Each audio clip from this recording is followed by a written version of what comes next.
It's a morning devotional on a podcast, on a channel. I don't know. Welcome to today's episode of Save Your Marriage. Welcome to today's episode of how to get along for a day by day, day in, day out. Today, we have been getting along. The day has just begun, though. Today did not start with conflict. Some days start with conflict. I feel that they never start with conflict.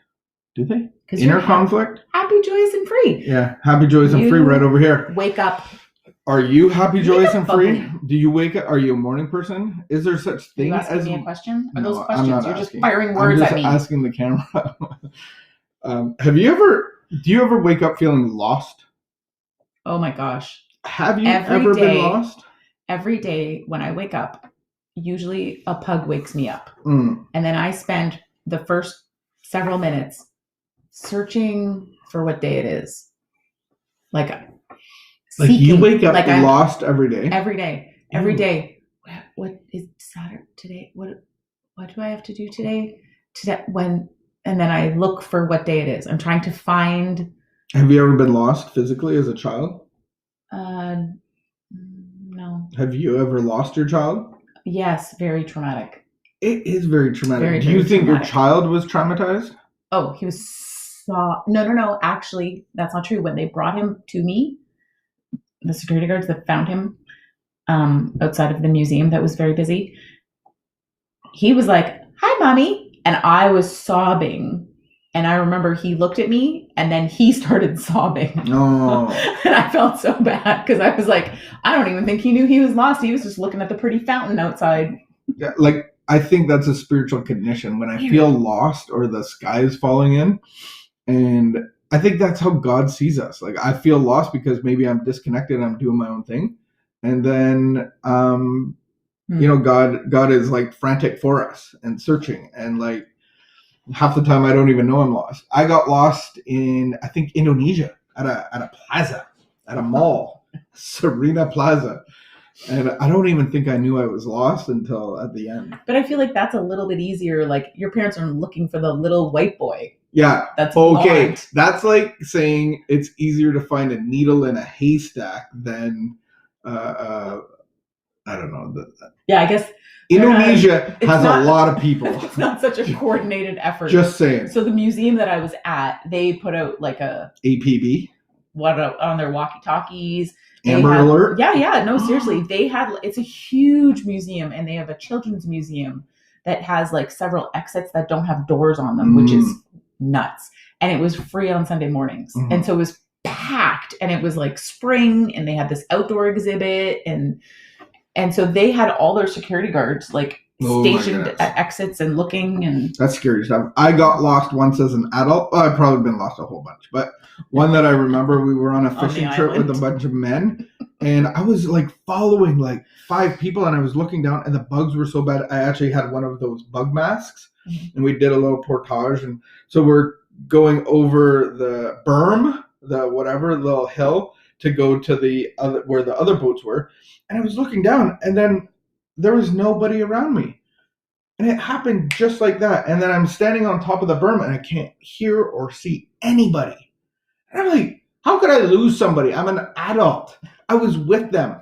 And it was like an hour adventure all by myself. It was horrible. It's so easy to get lost. So on the news, I actually saw that because we live in Canada, and in the west part of Canada, a lot of people have been doing a lot more outdoor activity during this time. And people are getting lost left, right, and center. Seriously. And so they've vaccinated the rescue people because they're out, like, I don't know, that's the episode of the news that I saw.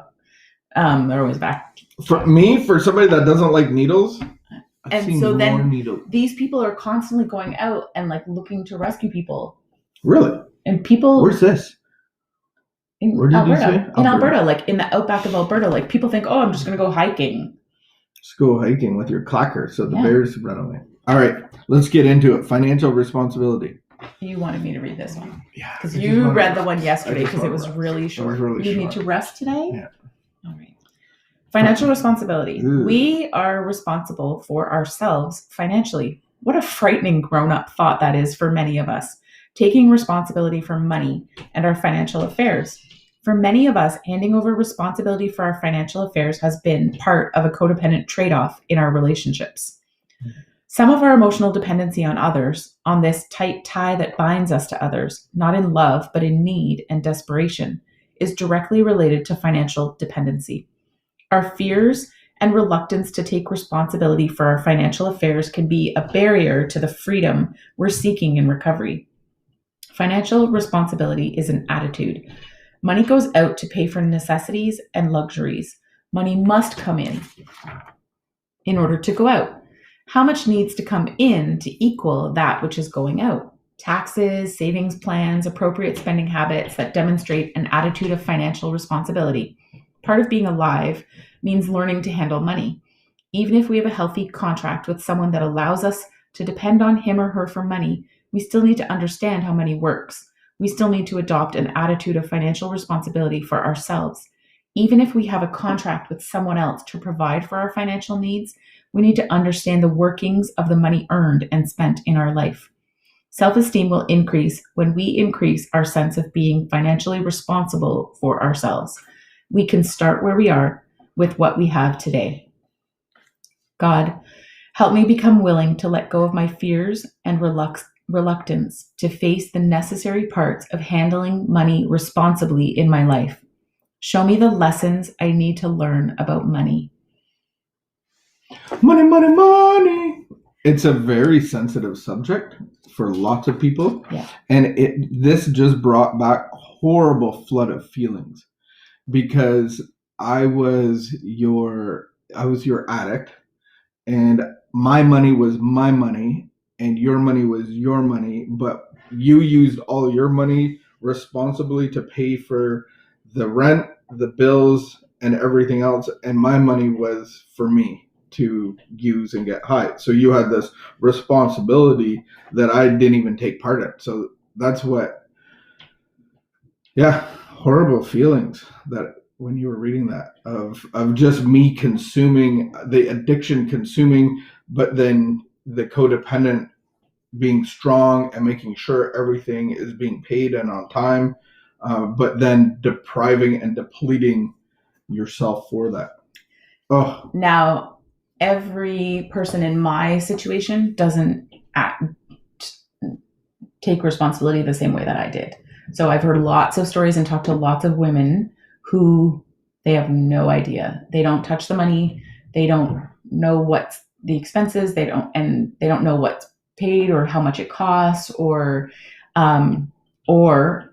and sometimes that's like the flip side. So I've spoken with those women and there's your situation where you were over responsible and extremely responsible. And then there's the other side where the guy is more control, or the addict would be more controlling. Or not even necessarily an addict. Sometimes this is just a relationship thing. Like there can be addiction or not addiction. I'm just saying, like, in relationships in general, there can be a person who is extremely responsible with finances and a person who really doesn't want to have any of the responsibility and allows themselves to be taken care of or gives all the responsibility to the other person. Mm-hmm. But I don't think that either of those extremes are healthy.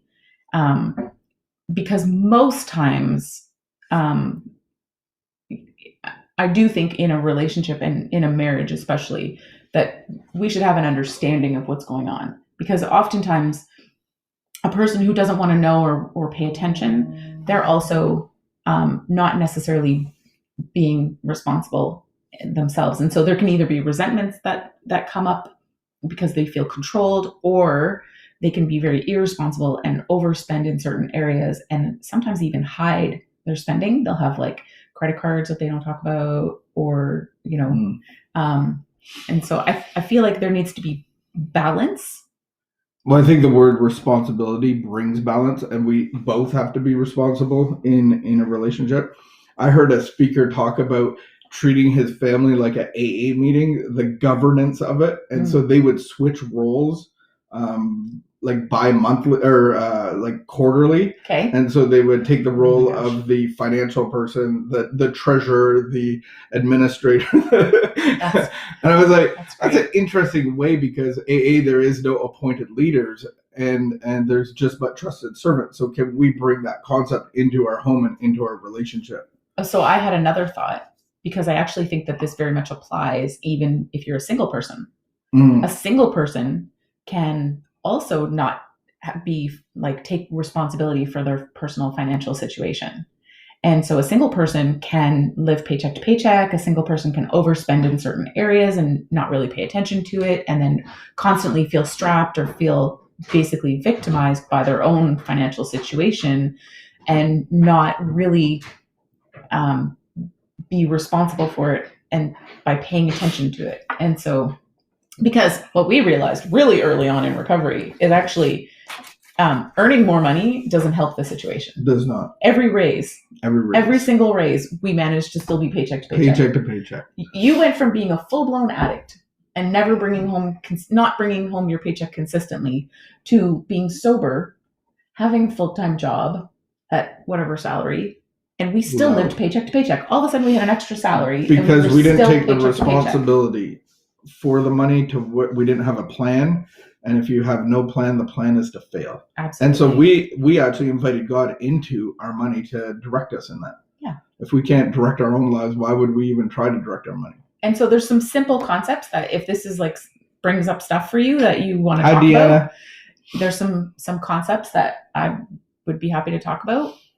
Yeah, responsibility over our finances, giving it to God, being led by God in recovery of freedom of financial burden. And it's not like a responsible burden per se. Like, it took a couple months to kind of get the hang of it, and then just really experience like just this massive weight lifted. Most times money isn't our problem. And God says his burden is light and his yoke is easy.